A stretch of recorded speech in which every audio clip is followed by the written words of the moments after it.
اس new world order کو اگر کوئی ریزسٹ کر سکتا ہے تو صرف یہ خطہ، ایران، افغانستان اور پاکستان. اور اگر یہ ہو گیا تو روسی ترکستان کا علاقہ بھی، اس میں بھی کچھ فنڈامنٹلز تحریکیں اور فکر جو ہے پہنچ چکا ہے، لیکن ان کی چونکہ برین واشنگ بہت زیادہ ہو چکی ہے لہذا انہیں وقت لگے گا، ابھی آسان کام نہیں ہے ان کا. مجھے بتایا گیا، میں تو ٹیلی ویژن نہیں دیکھتا، B B C television نے میرے کسی خطبہ جمعہ کے حوالے سے یہ بات کہی ہے، a danger signal for the West. میری اسی تجویز کو کہ ایران، پاکستان اور افغانستان کا ایک بلاک بننا چاہیے، انہوں نے کہا it's a red signal for the West, danger signal for the West. یہاں کے لوگوں کے کانوں پہ جو نہ ہل رہی ہو انہیں معلوم ہو جاتا ہے کیا میری حیثیت ہے، میری کوئی جماعت ہے، مٹھی بھر لوگوں کی ہے، کوئی حیثیت نہیں ہے میری، لیکن جو بات میں کہہ رہا ہوں اس کی جو اہمیت ہے وہ ان کو معلوم ہے.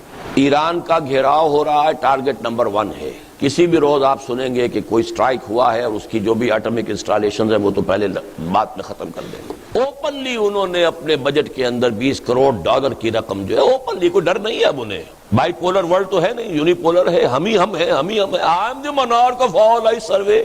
تو سچ بولنے میں کیا برائی ہے؟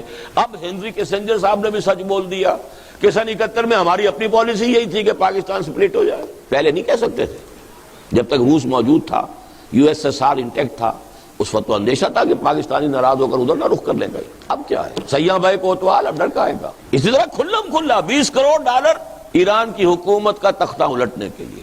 اور وہ باتیں جو کبھی اسلم بیگ نے کہی تھی، وہ اصل میں اسلم بیگ صاحب کی نہیں تھی، وہ بھی کسی ایک ادارے نے، میں اب اس میں وقت نہیں لگا سکتا، انہیں مہیا کی تھی معلومات جس کی بنا پر انہوں نے کہا تھا، صحیح کہا تھا کہ اس وقت کا ٹارگٹ امیڈیٹ تو عراق ہے، جو کچھ ہو رہا ہے. Second target is Iran and third is Pakistan.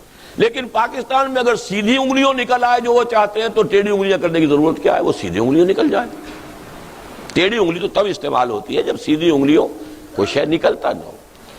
اور مجھے تو سخت ایک دفعہ تو کپ کپی سی طاری ہوتی ہے، اگر یہ شیعہ سنی مسئلے کی مفاہمت کی کوئی صورت نہ بن سکی تو کٹر سنی حنفی مولویوں کی حکومت افغانستان میں اور کٹر شیعہ جعفری فقہ ایران میں، اس سے بڑا ٹکراؤ کوئی ہوگا؟ امریکہ کو اور کیا چاہیے؟ اور پاکستان میں تو ہم اسلامی انقلاب سے دور تر ہوتے چلے جا رہے ہیں بحالات موجودہ، جو بھی حالات اس وقت ہیں. We have to be realistic.